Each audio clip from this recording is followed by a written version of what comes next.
نیاز فاتحہ کا کھانا، مفتی صاحب پڑوسی فاتحہ کا کھانا لا کر دیں تو کھا سکتے ہیں کیا؟ کھا لیں اس کو کہ نہیں کھائیں؟ دیکھیں اصل حکم تو یہی ہے کہ نہ لیں تاکہ بدعت کی تائید نہ ہو.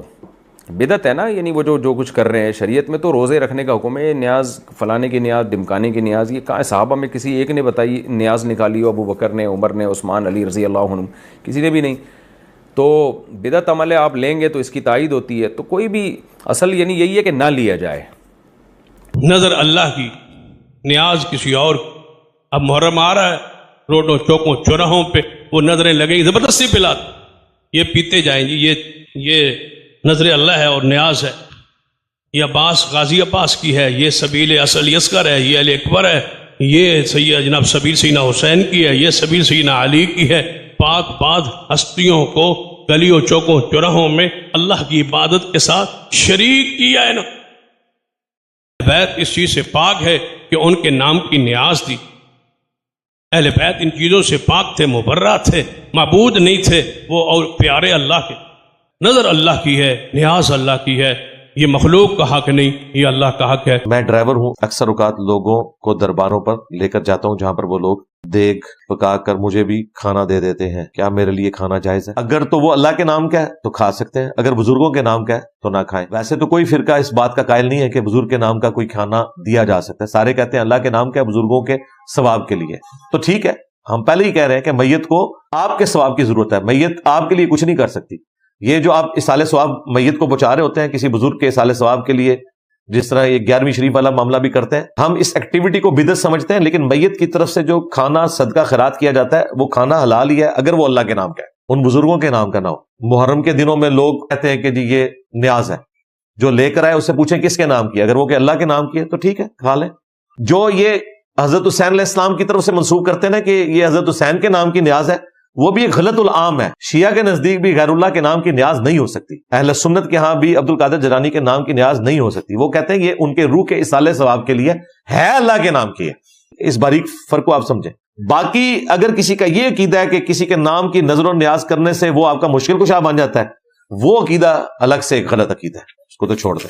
آپ جانتے ہیں یہ بغض کب سے پھیلنا شروع ہوا؟ میں ہمیشہ ایک جملہ کہتا ہوں، یہ بغض پھیلنا ہی عزاداری کے خلاف تب سے شروع ہوا ہے جب سے لوگوں نے تبرک کھانا بند کر دیا. اب سمجھ میں آئے یہ جو بہت سے لوگوں نے فتوے دیے مجلس کا تبرک نہ کھانا، کہ تبرک کھانا بدعت ہے. سمجھ میں آ رہا ہے کیوں؟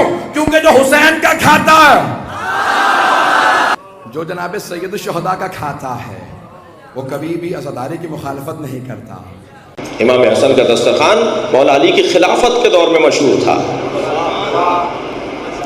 مولا علی کی خلافت کے دور میں سب سے پہلا دسترخوان نبی نے بچھایا امام حسن کے نام پر مدینے میں. یہ دسترخوان امام حسن کا جو تصور ہے نا گھروں میں لگتا ہے، ہم نے الحمدللہ کراچی میں روزانہ 300-400 لوگوں کو کھانا کھلاتے ہیں دسترخوان امام حسن کے اوپر. اور خواہش ہے کہ ہمارے سارے شہروں میں امام حسن کا دسترخوان عمومی جگہوں پر بچھے، یہودی بھی کھائے، عیسائی بھی کھائے، ہندو بھی کھائے، سنی بھی کھائے، امام حسن کے نام پہ کھائے.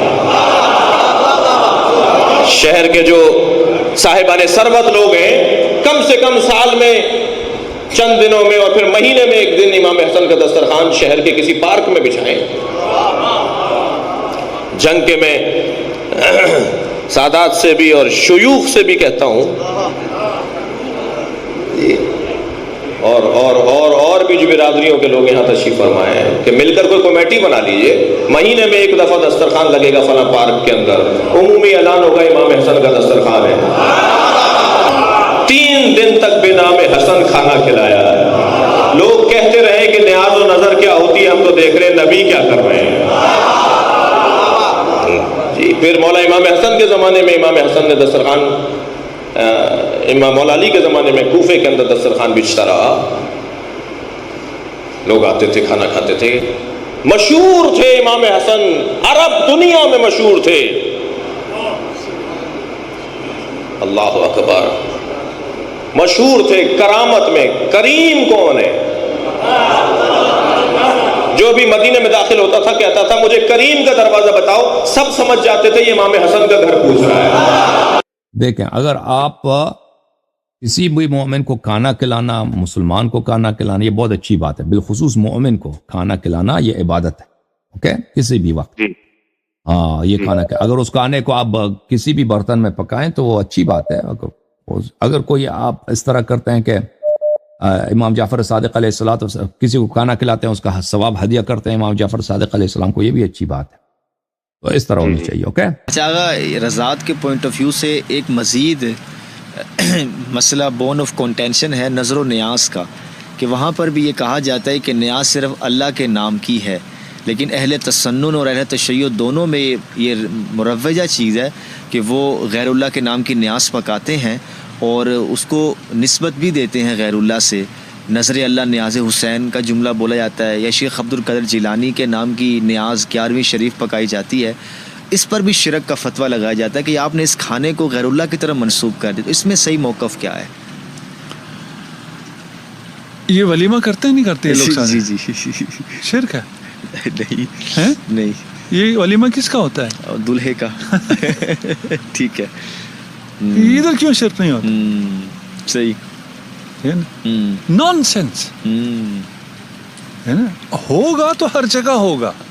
صحیح ہے نا. آپ کو صرف اہل بیت کی دشمنی میں اصول بناتے چلے جاتے ہیں، تو ان اصول پہ کاربند رہو. صحیح. ٹھیک ہے نا. یہ کیا اطعام ہے نا. جی اطعام کرتے ہیں کس کی نسبت سے؟ کہ اس کا ثواب ہے، جو بھی آپ اس کو تعبیر کریں. ہمیں ابھی تعبیرات سے کام نہیں ہے. میرے بیٹے کی خوشی کی وجہ سے ہے نا، میں مخلوق خدا کو کھانا کھلاتا ہوں. کیا ہے؟ مستحب ہے. ٹھیک ہے نا. مشکل پیش آتی ہے؟ نہیں. مشکل کہاں پیش آتی ہے؟ جب امام حسین کے نام پہ کھلاؤں. جی ایسے ہی ہے. ٹھیک ہے نا. کہ تیرے بیٹے جتنا بھی نہیں ہوا امام حسین، تیرے بیٹے جتنا بھی نہیں ہوا رسول کا بیٹا، زہرا کا لال. بالکل نان سینس. صحیح. تو اس جملے کا ان کے مسلمانوں پر ایک لحاظ سے سوء ظن بھی رکھا جا رہا ہے کہ جب اس طرح کے جملے بولے جاتے ہیں تو خام ہم نیت کے محرکات بھی طے کرنے شروع کر دیتے ہیں کہ نظر اللہ نیاز حسین، بس کھانا ہی حرام ہو گیا. تو تمہارے بیٹے کا ولیمہ کھانا بھی حرام ہو گیا نا. ہاں، وہ بھی منسوب کیا ہوا آپ نے. حرام ہو گیا. ہم مان لیتے ہیں، ہم کہتے ہیں ٹھیک ہے، آپ یہ اصول بنائیں، اس پہ کاربند رہے. صحیح. اگر اس اصول پہ کاربند نہیں ہے اور صرف اہل بیت پہ آ کر ہیں تو یہ نواسب ہے. صحیح. بالکل. ان پر جنت کی خوشبو حرام ہے. بے شک. میں ان کی بات نہیں کر رہا جو بیچاروں کو معلوم نہیں. صحیح ہے. بالکل. اور تقلیداً ایک بات سنی ہوئی ہے وہی بات آگے چلا رہے ہیں، ان کی بات نہیں کر رہا. جو جانتے بوجھتے یہ کام کرتے ہیں. اچھا آغا، اس میں جو قرآن کی آیت بھی کوٹ کی جاتی ہے، وما اہل بہ لغیر اللہ. ہاں، وہ یقیناً اسی طرح آپ اگر جانور ذبح کرتے ہوئے، جانور کے بارے میں ٹھیک ہے نا، تزکیہ کرتے ہوئے آپ کہیں میرے بیٹے کے نام پہ میں تزکیہ کر رہا ہوں، تو حرام ہے. ٹھیک ہے نا. ہم کہہ رہے ہیں نا کہ جہاں آپ ولیمہ دے رہے ہیں وہاں آپ ذبیحہ تو اپنے بیٹے کے نام کا نہیں کاٹ رہے. ٹھیک ہے نا. یہاں بھی کوئی ذبیحہ جو ہے وہ حسین کا نام کا یا کسی اور کے نام کا تو نہیں کاٹ. صحیح. ٹھیک ہے نا. اس آیت کا ادھر کا کیا تعلق؟ لیکن اس آیت کو ہر کھانے پہ فٹ کرتے ہیں نا یہ لوگ. ذبیحہ ہے نا، ہر ذبیحے پہ فٹ کریں. ٹھیک ہے نا. نہیں، چاولوں پہ بھی کرتے ہیں. وہ چاولوں کا بھی ذبح کرتے ہیں. جہالت. صحیح. اچھا آغا، اس میں ایک اور بات کہتے کہ دور جاہلیت میں جہاں پر بت رکھے ہوتے تھے یا مشرکانہ جو رسومات تھی، وہاں پر جو جانور ذبح کیے جاتے تھے تو نام تو وہ بھی اللہ کا ہی لیتے تھے، لیکن وہ جگہ مشرکانہ تھی تو اللہ نے وہاں سے بھی روکا ہے کہ یہاں پر تم نے جانور ذبح نہیں کرنا. تو اب ائمہ اہل بیت اطہار کے مزارات یا اولیاء کرام کے مزارات کو بھی معاذ اللہ شرک کا اڈا تصور کر کے وہاں پر جانور ذبح کرنے کو بھی اس سے ریلیٹ کیا جا رہا ہے. وہاں تو جانور ذبح نہیں کیا جاتا. اچھا. وہاں کس نے کہا جانور ذبح کیا جاتا؟ نہیں، کچھ منت مان کے رہتے نا کہ میں امام حسین کے نام کا بکرا کربلا میں دوں گا. کربلا میں نا، ادھر تو نہیں، حرم میں تو ذبح نہیں کرتا. اچھا ہے نا. حرم میں تو کوئی ذبح نہیں کرتا ہے، وہ قبلہ رخ کرتا ہے. صحیح. ٹھیک ہے نا. ہمیں نہیں پتا آپ کے شریعت میں کیا ہے، یعنی آپ کی فقہ میں کیا ہے. ہم اگر ذبیحہ قبلہ رخ نہ ہو تو وہ صحیح نہیں ہے، تزکیہ نہیں ہوا. اچھا صحیح. ٹھیک ہے نا. یہ ابھی ہمارے سامنے اتوار بازار ہے، یہاں جو مرغیاں وغیرہ ذبح کرتے ہیں تو وہ سر پہ ٹوپی رکھنا ضروری سمجھتے ہیں، قبلہ رخ کرنا ضروری نہیں سمجھتے. جی ایسے ہی ہے. وہ بڑے مشکل سے ان کو قبلہ رخ کرانا پڑتا ہے کہ بھئی یہ قبلے کی طرف. صحیح. تو ہمارے ہاں تو یہ تصور نہیں ہے. کہ کوئی جائے اور حرم امام حسین کی طرف چلے، حرم کے اندر نہیں، باہر سے اس کی طرف ذبیحہ کرے. ذبیحہ ٹھیک نہیں ہے، حرام ہے. صحیح. ٹھیک ہے نا، تزکیہ نہیں ہوا. لیکن یہ جگہ مختص کرنا، یہاں سے بھی تو قربانی قبول ہو جائے گی، اسپیشل حرم مولا حسین میں جا کے. ہم یہی کہہ رہے ہیں نا، آپ کہہ رہے ہیں بدھ کے سامنے ذبح کیا کرتے تھے، ٹھیک ہے نا، اسے معبود مان رہے ہیں، اس کو خوش کرنے کے لیے اس کے سامنے ذبح کر رہے ہیں. مشرکانہ فعل تو یہ ہے نا. جی جی ٹھیک ہے نا. باقی آپ بکرا کاٹیں، اللہ کا نام لیں، قبلہ رخ رکھیں. آپ کے یہاں شاید نہ ہو، ہمیں متضاد جواب ملے جب ہم نے پوچھے. تو آپ کاٹیں، اللہ کے نام پہ کاٹا، اس کے بعد آپ اپنے بیٹے کے ولیمے میں کھلاتے. صحیح. سو بسم اللہ. تو یہ جگہ مختص کرنے سے یا ان کا نام لینے سے نہیں، جگہ مختص کرنے سے ہوتا ہے تو مینا میں بھی قربانی نہیں کرو، جگہ مختص ہو گئی. وہاں پہ کہتے ہیں وہ اللہ نے حکم دے دیا. وہی اللہ نے حکم دیا، جگہ مختص کرنے سے تو کوئی مشکل نہیں ہے. ٹھیک ہے، ٹھیک ہے نا. ابھی آپ پھر ویسٹ میں کھانا کھا ہی نہیں سکتے، کیونکہ وہاں سلاٹر مختص ہے، وہاں صرف ذبح ہو سکتا ہے، اس کے علاوہ ذبح ہو نہیں سکتا. وہ جگہ ہو گئی مختص، جہاں جگہ مختص ہو گئی وہ ہو گیا حرام. تو آپ جو مولانا حضرات جو یورپ کے امریکہ کے ٹور پہ جاتے ہیں وہاں گوشت نہ کھایا کریں. صحیح. جو یہاں نہیں ملا ہوتا وہ بھی وہاں جا کے کھاتے ہیں. صحیح.